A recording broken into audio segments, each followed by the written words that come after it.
Why did the United States attack Iran? China, the Americans' rival in the battle for global military and economic supremacy. Let's explain why. In today's chessboard of global power, we are in a multipolar world. Multiple superpowers, in this case 3, the United States, Russia, and China. The United States is the most powerful, and China is next. Russia is not as powerful as previously thought, given how the Russian war machine is faring against a much smaller nation in Ukraine. A significant difference between these 3 superpowers, though, is oil. We are, and will continue to be, very much dependent on it for the foreseeable future, as we still do not have the technology to depend on green energy on a global scale. One only has to look at the potential for solar and wind power on the planet from these maps, source in the description. Both the United States and Russia have major oil reserves and are pretty much energy secure, whereas China is not. Cheap energy is an essential precondition for prosperity and development. The Chinese have the 13th largest reserves in the world, even though they are the 4th largest producer. This means they refine a lot of somebody else's crude.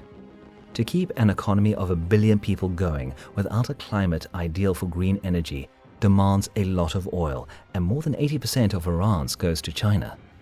Being pretty much the only customer enabled China to purchase a lot of oil for a very low price, in complete violation of sanctions, and create a 1.2 billion barrel reserve, enough to keep the Chinese economy working for 100 days. Something similar happened with Venezuelan oil. Before the Maduro extraction, China was, by far, their largest buyer. Everything hinges on oil. Preventing China from having access to cheap Iranian and Venezuelan oil explains a lot of the rationale behind capturing Maduro and killing Khomeini. China is the main adversary of the United States, and Trump's most important actions on the global chessboard are intended to affect China first. Iran is a main ally or instrument for China, depending on what we're talking about. This is a standard geopolitics play. Attack or remove from the board a piece of the opponent's army. The Ayatollah regime is anti-American by definition and a regional power of the global chessboard, firmly aligned with China, selling them oil, becoming part of the Belt and Road Initiative, allowing the Chinese to test their facial recognition software and AI on Iranian territory, and switching from the GPS system to the Beidou system, China's GPS. In February, it was reported that Iran was finalizing a deal to buy supersonic missiles from China that can sink U.S. strategic ships, including air carriers, in the Persian Gulf. Controlling or interfering through Iran with the Strait of Hormuz choke point is a strategic decision by China to balance the scale of power of oil flow, countering the U.S. control of another choke point, the Strait of Malacca. Taking control of the port of Gwadar in Pakistan or using the port of Yask in Iran are other moves the Chinese regime has found to counter naval supremacy by the Americans, something China cannot hope to achieve. Only the Americans have the naval capacity to patrol the world's oceans and keep those choke points safe for traversing and world trade functioning.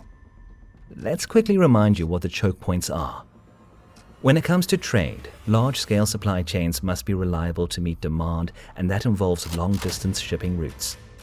Many of them have a choke point, a narrow passage or a small but sensitive location, which is the weakest link and as such, for any particular reason, is exposed to disruption. War, piracy, weak infrastructure or weather, all of them can play a role. Choke points can be either maritime in canals or straits, coastal in a port, or inland in a river or railway. Disruption at a choke point can be catastrophic, even if it lasts for just a few days or a week. Price inflation, shortages, and political instability are byproducts of disruptions in supply chains.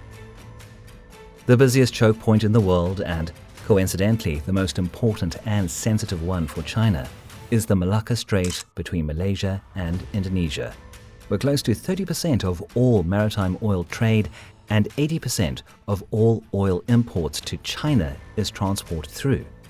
Since America controls the seas, China must find alternatives. Pipelines connecting Russia to China are an example. Iran and its influence in the Strait of Hormuz helps decrease American supremacy on the seas. The Iranians could, for instance, become a nuisance for the USA and the world in case of a war in Taiwan between China and the USA. How? By blocking the Strait of Hormuz and only allowing certain ships to navigate through it.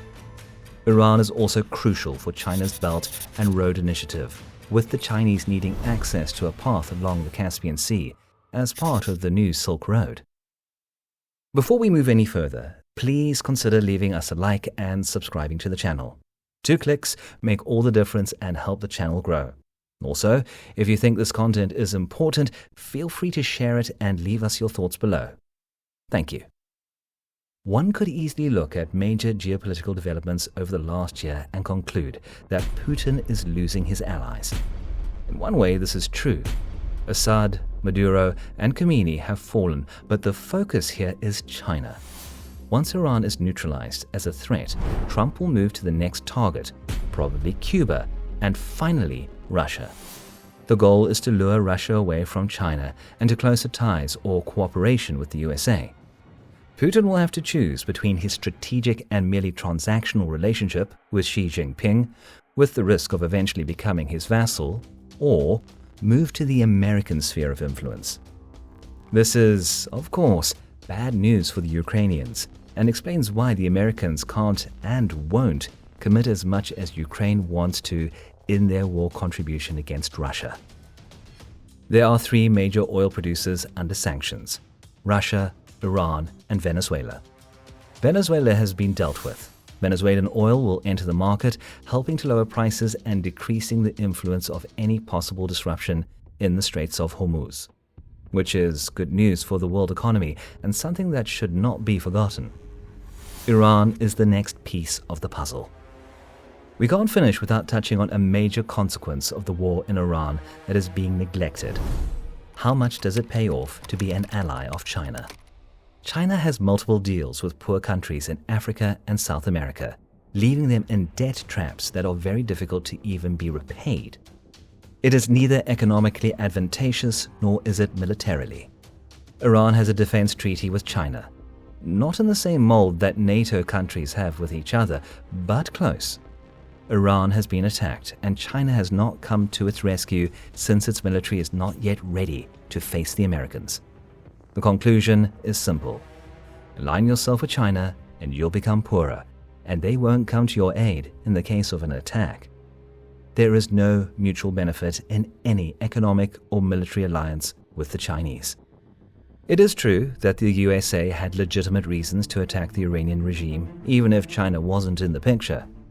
Iran had 2 plots to assassinate President Trump, by itself a big enough reason.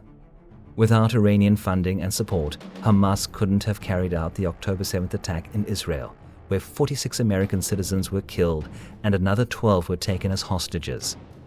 And, as we have mentioned earlier, it was reported that Iran was closing a deal to buy supersonic missiles from China. The US had legitimacy to attack on these grounds alone, but the main reason is to counter China and their threat to global American supremacy. Thank you very much for watching, and we'll see you next time.